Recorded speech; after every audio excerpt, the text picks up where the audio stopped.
Members, the question is the bill be read a second time. The Honourable Dr Brian Walker. Thank you, Acting President. I think it would be a foolish person who would say outright that they oppose this apparently very sensible bill.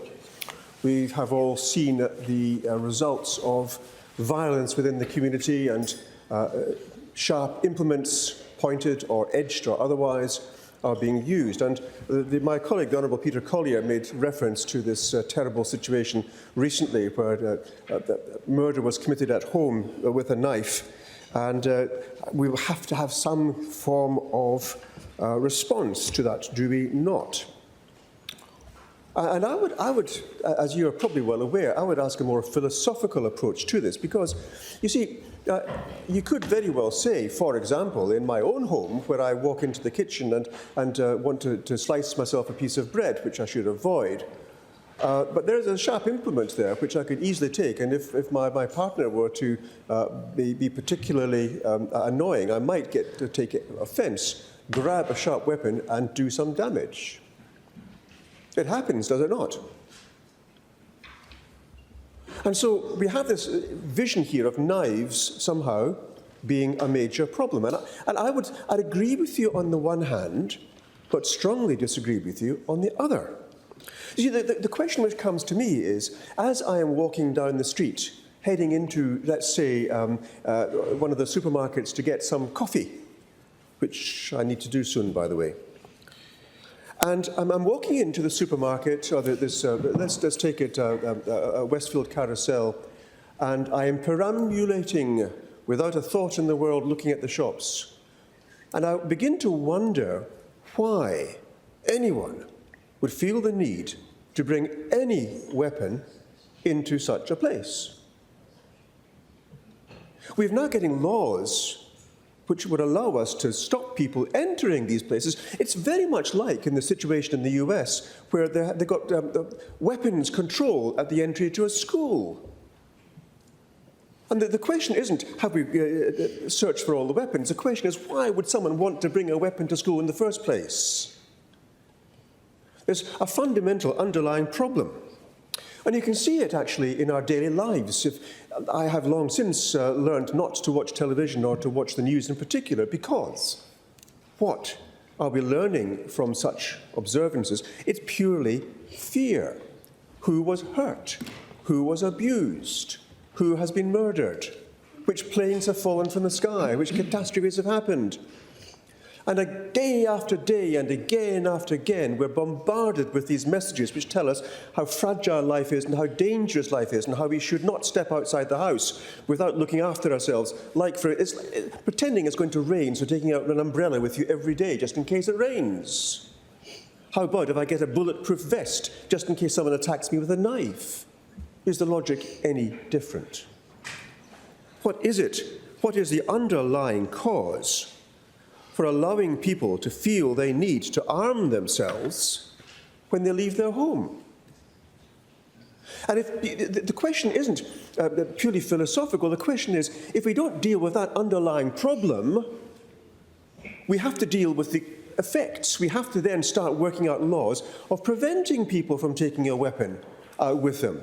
So if you do happen to have, say, a multi-tool at your belt because you want to just fix a nut or a bolt or cut some twine, you're now taking an offensive weapon with you on the street, something that you would normally use, but you could, if you want, take it out and hurt someone with that weapon.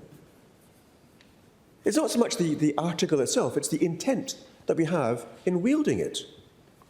So we're living in a society where we are actually being programmed to experience fear. And the result is, through eons of existence in this world, we are educated with our previous experience, eons prior, that saber-toothed tigers are not your friend. Protect yourself. This fight or flight response. We are designed, our brains, the conscious level of our brain is designed to watch out for potential dangers. It's the very concept here of PTSD, for example, where that little scratching at the door may represent a lion outside, and therefore I've got to watch out for every single sound which could indicate to me that there's a danger there. Now, we all experience this. We all have this kind of filter in our brains. You can drive your car down the highway and you can watch the beautiful sunset and admire the trees bathed in the glow of the evening light. Or you could focus on the rubbish by the side of the road. It's the same drive, but where is your focus? And with our anxiety, with our fears, our focus is going to be on the potential risks we've got there, not on the beauty of the life we have. Which explains, I suppose, why in my childhood it was normal for the children to be let out and come back at sunset when tea was on the table. But now it is not possible at all. In fact, it's thought to be a very irresponsible parent who lets their child out unsupervised onto these dangerous roads in the evening or during the day. So now they sit at home with their games, and we wonder about the mental health of our children because they're focusing on these games rather than actually climbing trees outside because we're frightened that they may get abducted or murdered. We live in a society which is not actually thriving. And as a result, our mental health is suffering.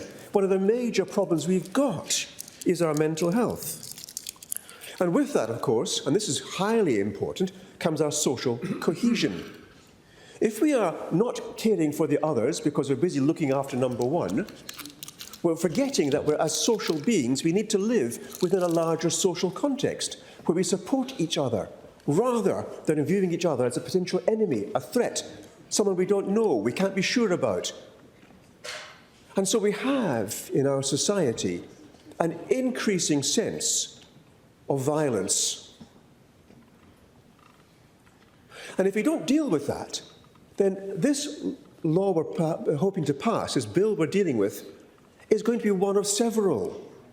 Because if I really wanted to, I could take many other articles as a weapon. For example, I have, for example, my fountain pen. Nice brass fountain pen. Highly recommend it, by the way. I was taking this through the airport one day and heading off to Melbourne, and I was stopped. And this guard, this is one of the security people, said, this could be a weapon. This sharp point of my fountain pen could potentially be a weapon.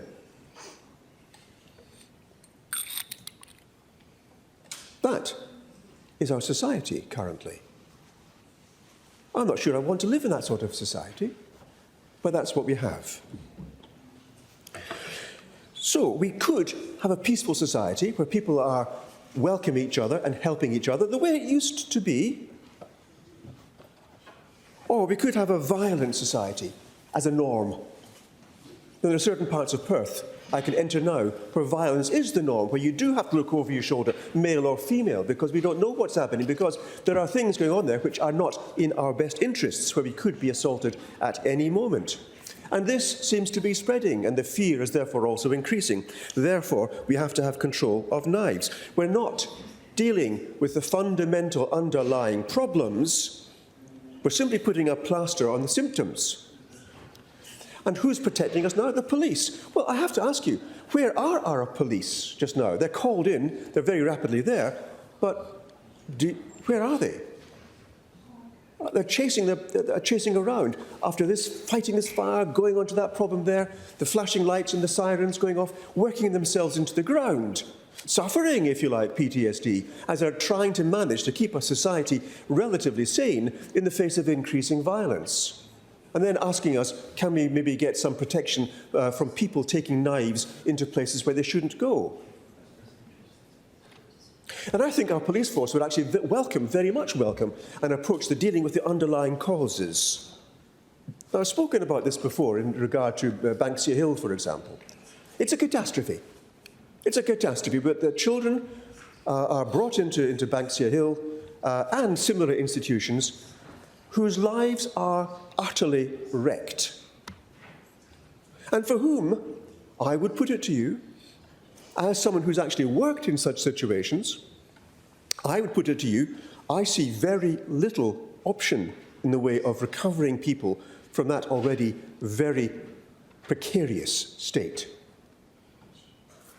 Giving them the time in prison and sending them out to do the same crimes again.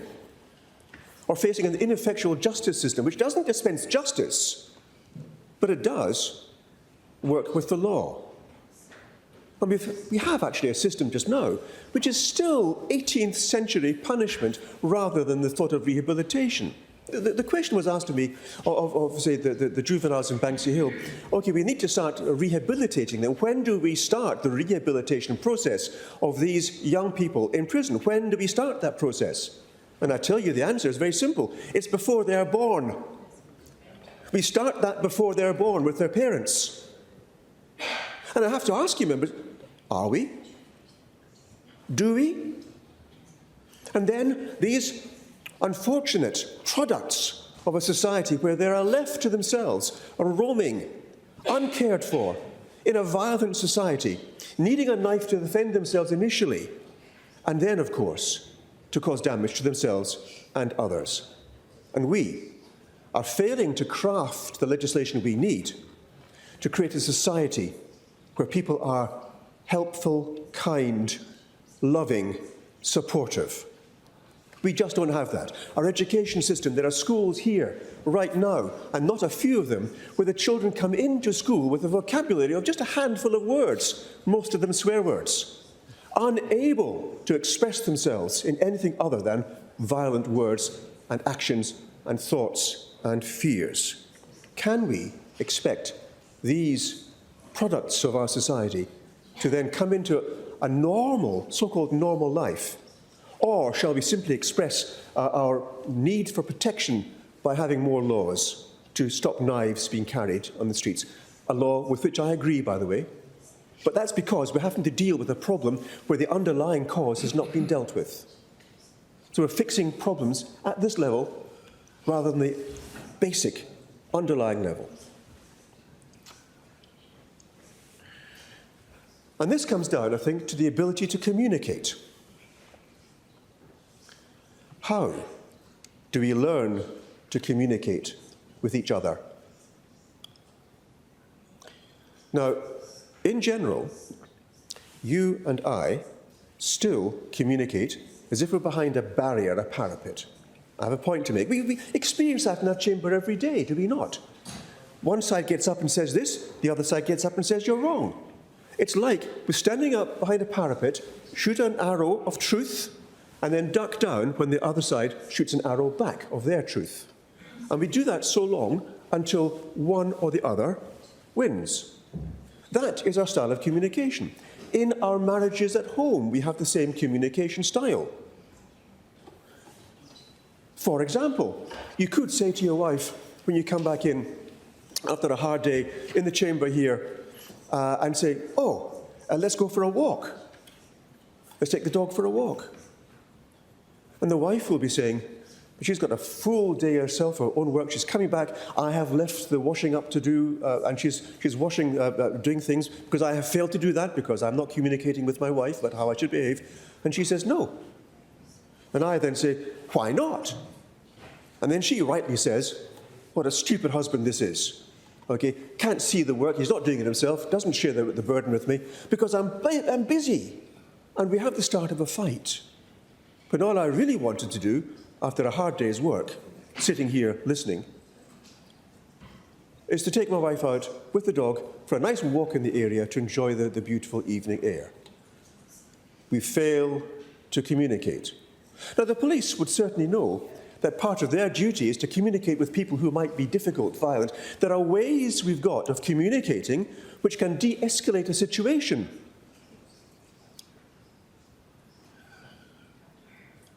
And if we have to teach our police officers how to de-escalate, can we not learn that ourselves? Can we not learn how to actually treat each other with kindness?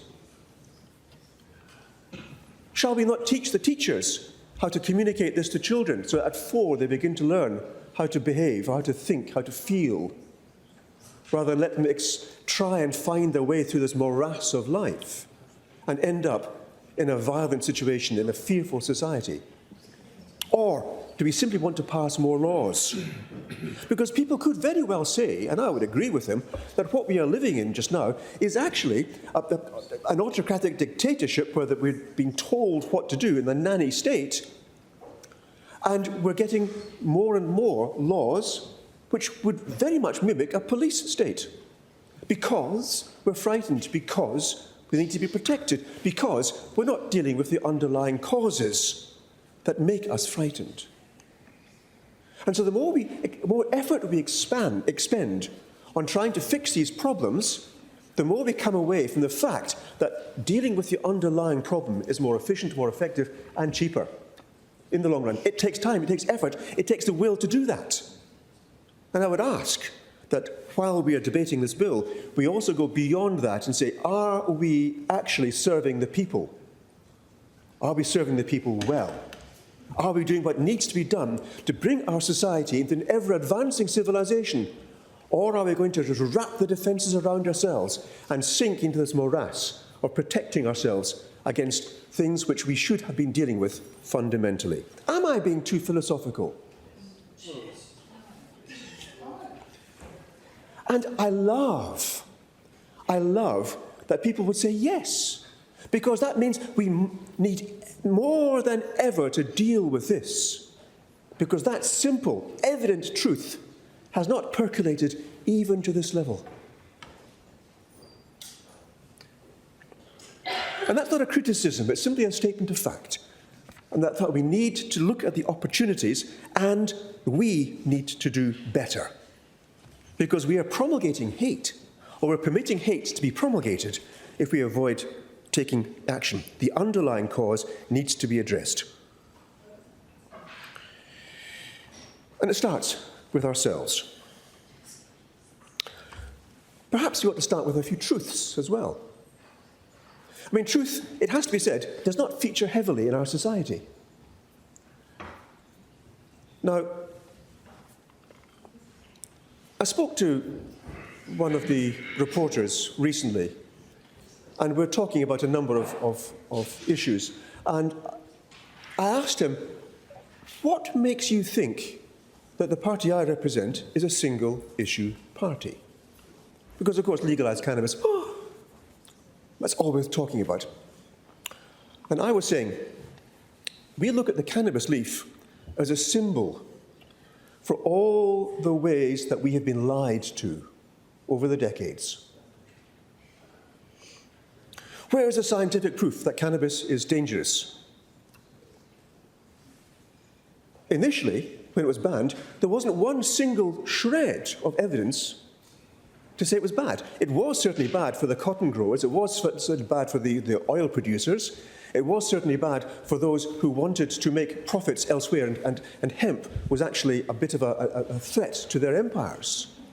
That, and also it was used very much as a tool of oppression of the Negroes and the Hispanics in the southern states of America. That's why it was banned. And then they spread this word. It causes all these horrible problems. And the research tells us that none of this is true. And yet, we now have the situation where we could actually not be impaired at all, but test positive for a non-active metabolite, be declared impaired, and then have a law standing over us which tells us we have done bad things. We have a lie enshrined in law, and apparently no one cares about it. So if this is true, where else has it happened? There's a little while back where we had the firearms legislation which came in. And if you might remember back to when the West Australian printed this map of the places where firearms are present in Perth, a horrifying map of so many dots which showed where people owned firearms. And then someone said, we have to take these weapons off the streets. Well, that was a lie. The weapons weren't on the streets, they were locked away safely, the bolts separated, the ammunition separate. There was no way they were on the streets, but we were told we're taking the weapons off the streets. That was a lie. And then it was said, no one can see who these people are. But in my office, I had someone the following day with a computer who then created from that map that was published a handbook with the names and addresses of people who own firearms sorted by handguns and long weapons. And yet, the minister told us, in Parliament, he said, no, that's not possible. And he told the public, no, that's not possible. And when he said that, he knew, because the information had been given to him, that it was possible. So at the very highest level of our society, a minister felt free to be a little bit loose with the truth. How does that reflect in society? How are we able, as a functioning society, to create a peaceful society when we are not being told the truth by those on whom we depend? We have a fundamental problem, and we're not dealing with it. And I have to ask why. Truth matters. We're allowed to have alcohol, or even though the government then allows us to drive while impaired, because if you have 0.048 of alcohol in your system, you have a 200 to 300% increased risk of a motor vehicle accident. But no, the government says, no, we're stopping people from driving impaired. That's not true. It's a lie. And if this is happening as an institutional fact in our society, what is the rest of the population going to do? Are we setting an example of which we can be proud? I would put it to you, colleagues, no. We need to do better. We heard today about the issue of mental health and PTSD being discussed. Why is it that the government didn't allow the volunteers in the fire and emergency services to have the same rights as the regular firefighters? And there's a lot of good words, a lot of ideas about what are we doing on all this help, that and that. I don't know, I might be the only person in this chamber who has got actual experience of dealing with the patients with PTSD. There's others here I know who have PTSD, some in this chamber. And if you could see what I see, for example, on Monday in my clinic, there's about 4 people, 4 DVA patients, all of them with PTSD.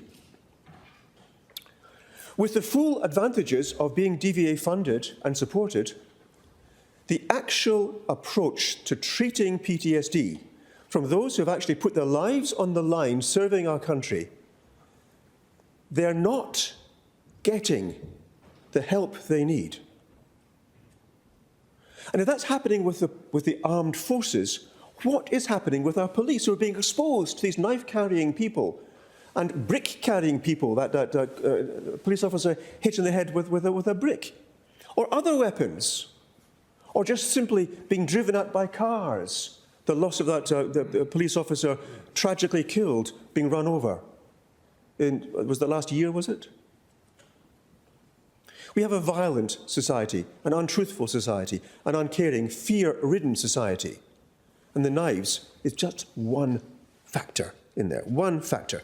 And we're not dealing with the underlying cause. And so I'll take this philosophical contribution a little bit to a conclusion by saying we cannot reduce the violent mindset in our society, and that those who are of a nature to want to take a knife with them for their protection, or because they want to be aggressive and violent and stand over and threaten and steal and do horrible things, we're not going to fix that problem until we deal with the underlying causes, and they will find other ways of causing pain. It's like if you're carrying maybe half a brick.